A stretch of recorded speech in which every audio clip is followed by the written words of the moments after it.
പാലായിൽ ശിവലിംഗങ്ങൾ കണ്ടെത്തിയ സംഭവത്തിലാണ് വെള്ളാപ്പാട് ഭഗവതി ക്ഷേത്രം ഉപദേശക സമിതി യോഗം ചേരുന്നത്. സംഭവത്തിൽ നടന്ന നടപടിക്രമങ്ങൾ ഉത്സവ കമ്മിറ്റി ചീഫ് കോർഡിനേറ്റർ വിനോദ് പുന്നമറ്റത്തിൽ വിശദീകരിച്ചു. തുടർ പ്രവർത്തനങ്ങൾക്കായി പ്രത്യേക സമിതിയെ നിശ്ചയിക്കുമെന്നാണ് വിവരം.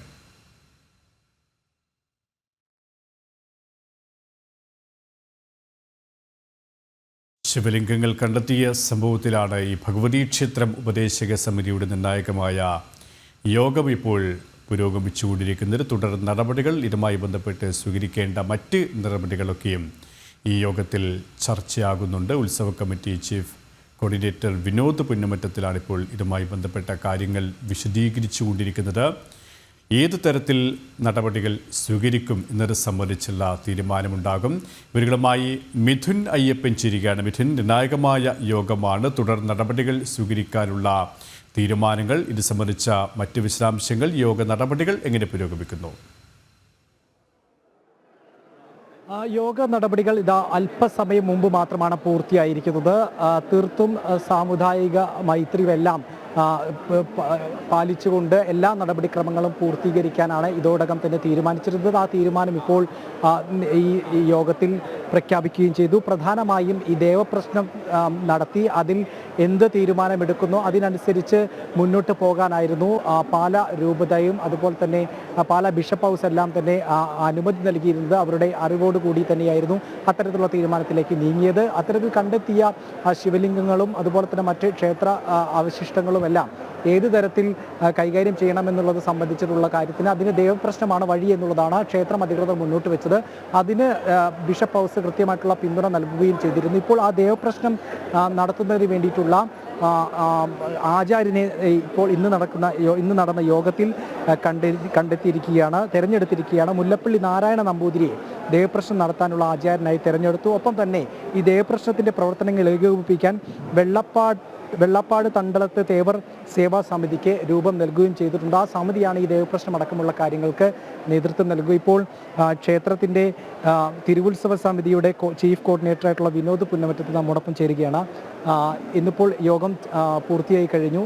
തീർത്തും സാമുദായികമായിട്ടുള്ള വലിയ രീതിയിലുള്ള പ്രചാരണങ്ങളൊക്കെ ഉണ്ടെങ്കിലും അതിനെല്ലാം കാറ്റിപ്പറത്തിക്കൊണ്ട് അല്ലെങ്കിൽ അതിനൊരു മറുപടി കൂടിയായിരുന്നു ഇന്നത്തെ യോഗം എന്ന് തന്നെ പറയാം. എന്താണ് യോഗത്തിലെടുത്ത തീരുമാനം? പുതിയ ആചാര്യനെ തിരഞ്ഞെടുത്തിട്ടുണ്ട്. ഈ ക്ഷേത്രം ഈ കണ്ടെത്തിയത് സംബന്ധിച്ചും അതിൻ്റെ പ്രവർത്തനങ്ങളെ സംബന്ധിച്ച് നാൾവഴിയെക്കുറിച്ചൊക്കെ ഒന്ന് പറയാം. ഈ ക്ഷേത്രം നമ്മൾ 100 വർഷങ്ങൾക്ക് മുമ്പ് വരെ അവിടെ ആരാധന ഉണ്ടായിരുന്നതായിട്ട് നമുക്ക് അറിയാം. നമ്മുടെ കാരണവന്മാർ പറഞ്ഞിട്ടുള്ള അറിവുണ്ട്. എപ്പോഴോ നശിച്ചു. അതിനുശേഷം ഇത് പല ആളുകൾ അത് കൈവശപ്പെടുത്തി കൈമറിഞ്ഞ് പല ബിഷപ്പ് ഹൗസിൻ്റെ എത്തിയതാണ്. അപ്പോൾ അവിടെ കഴിഞ്ഞ ദിവസം ഫെബ്രുവരി 6 തീയതി അവിടെ JCBക്ക് മണ്ണ് കിളച്ചപ്പോഴാണ് ഈ വിഗ്രഹം കിട്ടിയത്. ആ വിഗ്രഹം എന്ന് പറഞ്ഞാൽ ശിവലിംഗം 2 പീസായിട്ട് ഒടിഞ്ഞിട്ടുണ്ട്. അതുപോലെ തന്നെ അതിൻ്റെ ഒരു സൈഡ് മുഴുവൻ അടിച്ച് പൊട്ടിച്ചിട്ടുണ്ട്. അതിപ്പോൾ ഇപ്പോൾ ചെയ്തതല്ല, വർഷങ്ങൾക്ക് മുമ്പ് എപ്പോഴോ ആരോ ചെയ്തിട്ടതാണ്. അപ്പോൾ അങ്ങനെയാണ് നമുക്ക് ആ സംഭവത്തിൽ ഞങ്ങളവിടെ എത്തുന്നത്. ഞങ്ങളറിഞ്ഞ് സമീപവാസികളാണ് ഞങ്ങളോട് ഇങ്ങനെ ഒരു വിവരം പറഞ്ഞ് ഞങ്ങളവിടെ എത്തുന്നത്. എത്തിയ ഉടൻ തന്നെ അന്ന് വൈകുന്നേരമാണ് എത്തിയത്, രാത്രിയാണ്. അതുകൊണ്ട് നമുക്കൊന്നും ഒരു വ്യക്തത ഉണ്ടായിരുന്നില്ല. പിറ്റേ ദിവസം രാവിലെ ഞങ്ങളെല്ലാവരും അവിടെ എത്തിച്ചേർന്ന് അത് ശിവലിംഗമാണെന്നും വിഗ്രഹങ്ങളാണെന്നും ബോധ്യപ്പെട്ടതിന് ശേഷം നമ്മൾ നേരെ പാലാ ബിഷപ്പ് ഹൗസുമായിട്ട് ബന്ധപ്പെട്ട് ഇതെങ്ങനെ പ്രശ്നം, ഇങ്ങനെ ഒരു വിഷയം ഉണ്ടായിട്ടുണ്ട്, എങ്ങനെ പരിഹരിക്കാം എന്ന് ചോദിച്ചു. അപ്പോൾ അവരും പറഞ്ഞു അതെങ്ങനെ നമുക്ക് പരിഹരിക്കേണ്ടത് ആ വിഷയം. കാര്യം അത് ബിഷപ്പ് ഹൗസ് ബിഷപ്പ് ഹൗസിലേക്ക് വന്നു ചേർന്ന സ്ഥലമാണ്. അല്ല ബിഷപ്പ് ഹൗസിൻ്റെതായ നേരത്തെ ഉണ്ടായിരുന്ന ഭൂമിയല്ല, ബിഷപ്പ് ഹൗസിലേക്ക് വന്നു ചേർന്ന സ്ഥലമാണ്. അപ്പോൾ അതുകൊണ്ട് അവർക്കും അതിനെക്കുറിച്ച് അറിവുണ്ടായിരുന്നില്ല. പക്ഷേ ക്ഷേത്രം ഉണ്ടായിരുന്നു എന്നുള്ള കാര്യത്തിൽ തർക്കം ആർക്കും ഉണ്ടായിരുന്നില്ല. ഭൂമിയുടെ അവകാശവാദത്തിലും ആർക്കും തർക്കവുമില്ല. കാര്യം ബിഷപ്പ് ഹൗസിൻ്റെ കയ്യിലാണ്, ആധാരപ്രകാരം ബിഷപ്പ് ഹൗസിൻ്റെ കയ്യിലാണ് ആ സ്ഥലം ഇരിക്കുന്നത്. പക്ഷേ ഇനി ഈ വിഷയം എങ്ങനെ പരിഹരിക്കും എന്നുള്ള ചർച്ചയിൽ അവർ നമ്മളോട് ആലോചിച്ചു. ഒരു മേശയുടെ 2 വശവും ഇരുന്ന് ഞങ്ങളത് ചർച്ച ചെയ്തു. അതിനുശേഷം നമ്മളെടുത്ത തീരുമാനം ആചാര്യനുമായി സംസാരിക്കാം ഇതെങ്ങനെ പരിഹരിക്കുമെന്നുള്ളത്. അപ്പോൾ ഇവിടുത്തെ ക്ഷേത്രം വെള്ളാപ്പാട് ഭഗവതി ക്ഷേത്രത്തിൻ്റെ മൂലസ്ഥാനമായിട്ടാണ് അത് കരുതപ്പെടുന്നത്. പണ്ടുള്ള വിശ്വാസങ്ങളും ഇതിനു മുമ്പുള്ള ദേവപ്രശ്നങ്ങളും ഒക്കെ മൂലസ്ഥാനം അവിടെയാണെന്നാണ് പറഞ്ഞിരിക്കുന്നത്. അപ്പോൾ ആ മൂലസ്ഥാനം അവിടെ ആയതുകൊണ്ടും വെള്ളാപ്പാട് ഭഗവതി ക്ഷേത്രത്തിൻ്റെ തന്ത്രിയായ തൃപ്പൂണിത്തുറ പെരുമ്പള്ളിയാഴ്ത്തുമന സുബ്രഹ്മണ്യൻ നമ്പൂതിരിയുമായി നമ്മൾ ബന്ധപ്പെടുകയും അദ്ദേഹത്തെ നേരിട്ട് പോയി കാണുകയും ഇതെന്താണ് ചെയ്യേണ്ടതെന്ന് അദ്ദേഹത്തോട് ആവശ്യപ്പെട്ടു. അദ്ദേഹത്തിൻ്റെ നിർദ്ദേശപ്രകാരം ചെയ്യാം എന്ന് തീരുമാനിച്ചു. അപ്പോൾ അദ്ദേഹം പറഞ്ഞത് ഇതിനൊരു പോംവഴിയേ ഉള്ളൂ, ദേവപ്രശ്നം വയ്ക്കുക. അല്ലാതെ ആ ക്ഷേത്രത്തെ അവിടുത്തെ കിട്ടിയിരിക്കുന്ന ശിവലിംഗത്തെയോ മറ്റു വിഗ്രഹങ്ങളോ ഇങ്ങോട്ട് കൊണ്ടുവരണോ അതോ മറ്റെന്തെങ്കിലും ചെയ്യണോ, ഇതൊക്കെ തീരുമാനിക്കേണ്ടത് ദേവപ്രശ്നം കൂടി മാത്രമേ പറ്റത്തുള്ളൂ. അല്ലാതെ ഒരാൾക്കും ഇതൊരു പറയാൻ സാധിക്കില്ല എന്നാണ് പറഞ്ഞത്. അതിൻ്റെ തീരുമാനം ഞങ്ങൾ ബിഷപ്പ് ഹൗസിനെ അറിയിച്ചു. അപ്പോൾ ബിഷപ്പ് ഹൗസ് കൂടി ആലോചിച്ചിട്ട് അവർ 2 ദിവസം കഴിഞ്ഞപ്പോൾ നമുക്ക് മറുപടി തന്നു. പരിപൂർണ്ണ സമ്മതത്തോടെ ബിഷപ്പ് ഹൗസിൻ്റെ സമ്മതത്തോടെ ആ ഭൂമിയിൽ വെച്ച് ദേവപ്രശ്നം നടത്താനും ദേവപ്രശ്നത്തിന് ശേഷം എന്താണോ ദേവപ്രശ്നത്തിൽ പറയുന്നത് അതനുസരിച്ച് കാര്യങ്ങൾ തീരുമാനിക്കാനും ചർച്ച ചെയ്ത് തീരുമാനിച്ചുകൊണ്ടാണ് ഞങ്ങൾ പിരിഞ്ഞത്.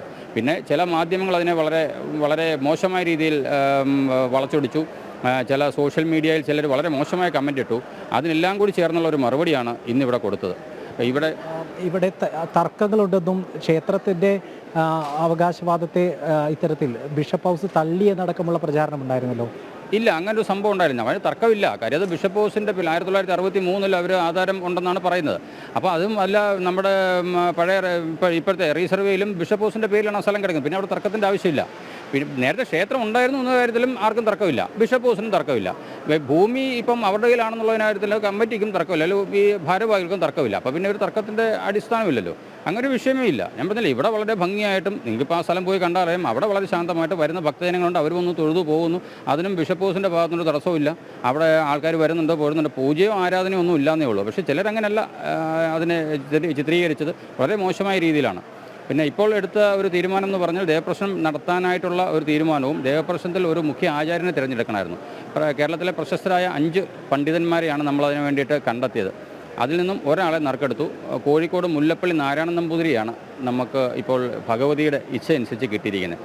5 പേരുടെ പേരെഴുതി അതിൽ നിന്നും അകത്ത് കൊണ്ടുപോയി പൂജിച്ച് ഒരാളെ തിരഞ്ഞെടുക്കുകയാണ്. അപ്പോൾ അത് കിട്ടിയിരിക്കുന്നത് മുല്ലപ്പള്ളി നാരായണൻ തിരുമേനിയാണ്. ഇപ്പോൾ ഇനി അദ്ദേഹവുമായിട്ട് കണ്ട് അദ്ദേഹത്തിൻ്റെയും കൂടി അഭിപ്രായം അറിഞ്ഞ് ദേവപ്രശ്നത്തിനുള്ള ഡേറ്റ് തീരുമാനിക്കും.